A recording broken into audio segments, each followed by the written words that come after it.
7h52, l'heure de retrouver Carlier Libre, la chronique d'humeur de Guy Carlier. Bonjour Guy.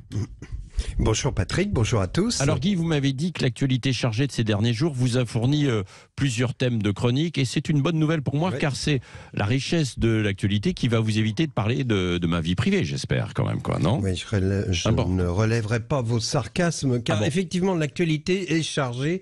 Je ne voudrais pas déborder. Tout d'abord, le journal Le Parisien nous apprend que le rappeur VG Dream a été agressé il y a quelques jours en Seine-Saint-Denis, plus précisément dans un HLM de Villetaneuse, où il avait rendez-vous au domicile d'une prostituée. Alors, tout d'abord, deux mots sur VG Dream.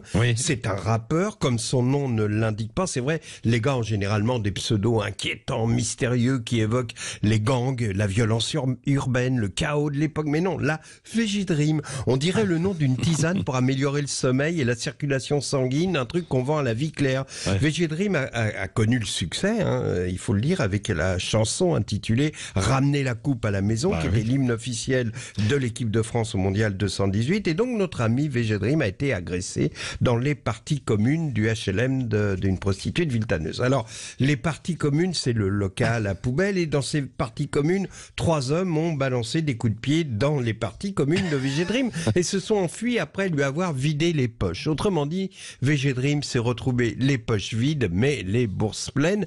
Oui, je sais, j'ai honte, je ne peux pas m'empêcher de faire. C'est mon côté Jean Roucas.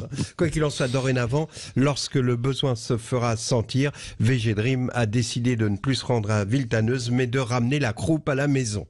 Oui, je vous avais prévenu, Jean Roucas, ce matin. Donc venons-en à la grande famille du cinéma.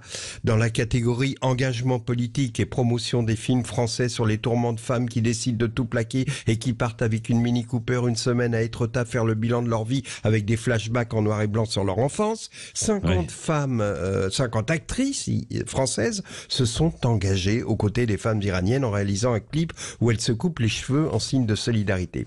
Honnêtement, l'idée est belle.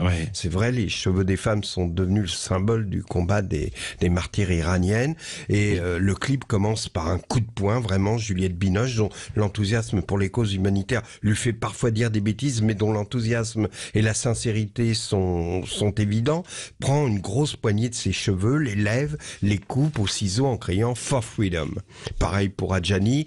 On se souvient d'ailleurs de son soutien à Salman Rushdie à une époque où il était dangereux de le faire. Elle l'avait fait au César. Et puis, peu à peu, on passe à des actrices moins connues, moins courageuses, qui se coupe juste une pointe qui rebique. Ça devient même ridicule et obscène. Et c'est presque le symbole du cinéma français, cette succession de minauderies qui se coupent quelques cheveux.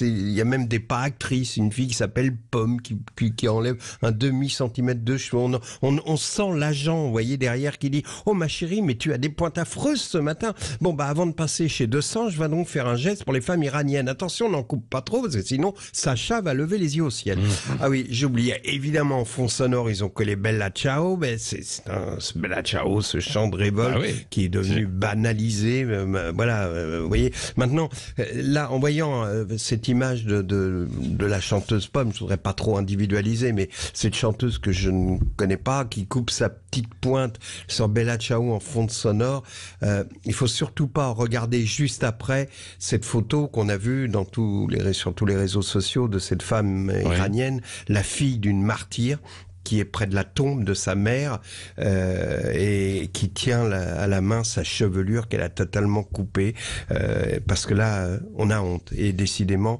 le cinéma français va mal. Alors pour finir sur une note pas forcément plus gaie, mais dont l'émotion au moins n'est pas frelatée, hier j'ai vu Philippe Bouvard à C'est à vous. Cet homme a 93 ans, il ne voit plus, n'entend plus, mais il y a dans ses yeux, envahis de glaucome, une lueur amusée qui ne l'a pas quitté. Et alors que ce type a connu un âge d'or, il a l'élégance de ne pas cracher sur l'époque.